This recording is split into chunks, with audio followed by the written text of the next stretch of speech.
तो अंटार्कटिका नाम सुनते ही दिमाग में क्या आता है? एक ऐसा महाद्वीप जो सदियों से इंसानों की पहुंच से कोसों दूर रहा है, बिल्कुल रहस्यों में डूबा हुआ। ये एक ऐसी जगह है जहां कुदरत अपने सबसे खतरनाक, सबसे चरम रूप में है, और शायद इसीलिए इसने हमेशा से हमें अपनी तरफ खींचा है। लेकिन सोचने वाली बात तो ये है कि इस जमे हुए रेगिस्तान के लिए इतनी होड़ आखिर मची क्यों है। मतलब एक तरफ तो यहाँ रहना लगभग नामुमकिन है और दूसरी तरफ दुनिया के बड़े बड़े देश इस पर अपना हक जमाने में लगे हुए हैं। ऐसा क्या है वहाँ, आखिर क्यों? चलिए जरा इस अजीब सी पहेली को समझते हैं। देखिए, एक तरफ की तस्वीर क्या है, -90 डिग्री सेल्सियस तक का तापमान, 300 किलोमीटर प्रति घंटे की रफ्तार वाले बर्फीले तूफान, और हाँ, ये दुनिया का सबसे सूखा रेगिस्तान भी है। लेकिन दूसरी तरफ की हकीकत वो बिल्कुल अलग है। ये एक जियोपॉलिटिकल खजाना है जिस पर फ्रांस, ऑस्ट्रेलिया और यूके जैसे 7 देश अपना अपना दावा करते हैं। तो इस रेस को समझने के लिए हमें थोड़ा सा इतिहास में चलना होगा। ये कहानी है जुनून की, महत्वाकांक्षा की और उन खोजों की जिन्होंने धीरे धीरे इस दक्षिणी महाद्वीप के रहस्यों से पर्दा उठाया। जरा इस खोज के सफर पर एक नजर डालते हैं। ये बहुत दिलचस्प है। कहानी शुरू होती है 4वीं सदी ईसा पूर्व में, जब एरिस्टोटल ने सिर्फ एक थियरी दी कि भाई दुनिया को बैलेंस करने के लिए दक्षिण में भी कोई जमीन होनी चाहिए। फिर सदियां बीती और 7वीं सदी में ऐसा माना जाता है कि पॉलिनेशिया के माओरी लोग शायद यहाँ पहुंचने वाले पहले इंसान थे। 1773 में कैप्टन जेम्स कुक पहले यूरोपियन बने जिन्होंने अंटार्कटिक सर्कल को पार किया। 1820 में एक रशियन फेबियन वॉन बेलिंगशॉसन ने पहली बार इस महाद्वीप को अपनी आंखों से देखा, और 1911 आते आते रॉबर्ट फैल्कन स्कॉट जैसे जांबाज खोजकर्ताओं ने जान पर खेलकर जमीनी अभियान शुरू कर दिए थे। और पता है, कैप्टन कुक ने 1774 में एक बड़ी दिलचस्प बात कही थी।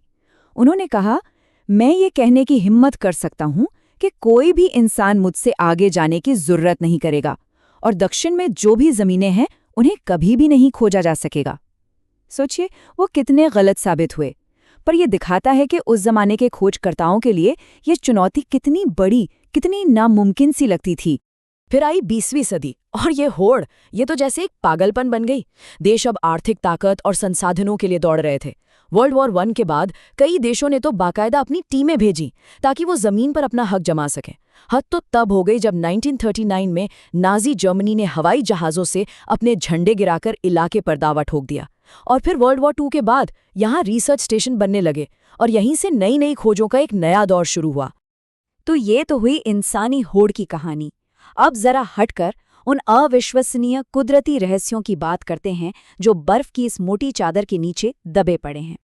सबसे पहली और शायद सबसे चौंकाने वाली खोज ये है कि किसी जमाने में अंटार्कटिका बर्फीला था ही नहीं, वो हरा भरा था।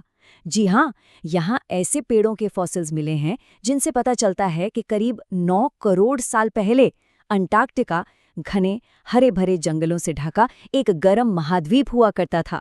यहाँ तक कि उन कीड़ों के जीवाश्म भी मिले हैं जो सिर्फ गर्म मौसम में ही जिंदा रह सकते हैं। कमाल है ना? और रहस्य यहीं खत्म नहीं होते। सोचिए, 3 किलोमीटर मोटी बर्फ की चादर और उसके नीचे 400 से ज्यादा झीलों की एक पूरी छिपी हुई दुनिया है। और इन झीलों में ऐसी जिंदगी पनप रही है, ऐसे जीव हैं जो धरती पर और कहीं नहीं मिलते। ये बर्फ के नीचे वाकई एक पूरी तरह से अलग ही दुनिया है। और एक और मशहूर पहेली है ब्लड फॉल्स की, यानी खूनी झरने की। सालों तक वैज्ञानिक हैरान थे, पर अब इसका राज खुल चुका है। तो होता क्या है?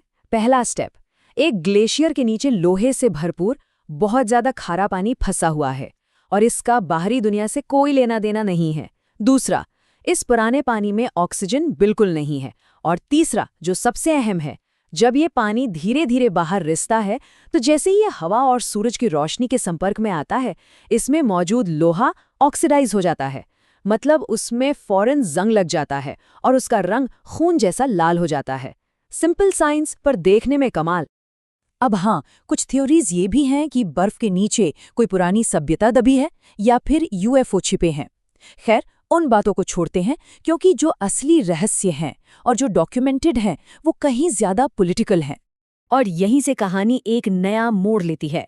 अब हम बात करेंगे एक नई तरह के खजाने की खोज की, क्योंकि अंटार्कटिका के सबसे गहरे राज बर्फ में नहीं बल्कि पॉलिटिक्स में छिपे हैं।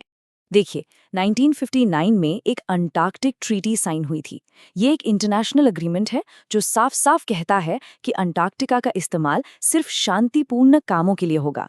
यहाँ वैज्ञानिक रिसर्च को बढ़ावा दिया जाएगा, लेकिन किसी भी तरह की मिलिट्री एक्टिविटी पूरी तरह से बैन है। तो सवाल फिर वही आकर खड़ा हो जाता है, अगर यहाँ मिलिट्री बेस नहीं बना सकते तो फिर दुनिया के बड़े बड़े देश आखिर ढूंढ क्या रहे हैं? असल में वो किस चीज के पीछे हैं? और इसका जवाब यहाँ है। असली कहानी अब शुरू होती है। देखिए, पहले जो पुराना खजाना था वो था तेल और नेचुरल गैस। अंदाजा था कि करीब 500 अरब बैरल। लेकिन अब जो नया खजाना है वो उससे कहीं ज्यादा कीमती है, और वो है रेयर अर्थ मिनरल्स। ये कितने हैं किसी को ठीक ठीक नहीं पता, बस ये पता है कि ये बहुत बहुत ज्यादा हैं। ऑस्मियम, डिस्प्रोजियम, टर्बियम, ये वो चीजें हैं जो 20वीं सदी के फ्यूल को नहीं बल्कि आज की मॉडर्न टेक्नोलॉजी को चला रही हैं। तो ये रेयर अर्थ मिनरल्स इतने जरूरी क्यों हैं? क्योंकि हमारे हाथ में जो स्मार्टफोन है, जो इलेक्ट्रिक कारें सड़कों पर दौड़ रही हैं, जो बड़े बड़े विंड टर्बाइन बिजली बना रहे हैं, यहाँ तक कि एडवांस्ड मिलिट्री टेक्नोलॉजी, सब कुछ इन्हीं पर निर्भर करता है।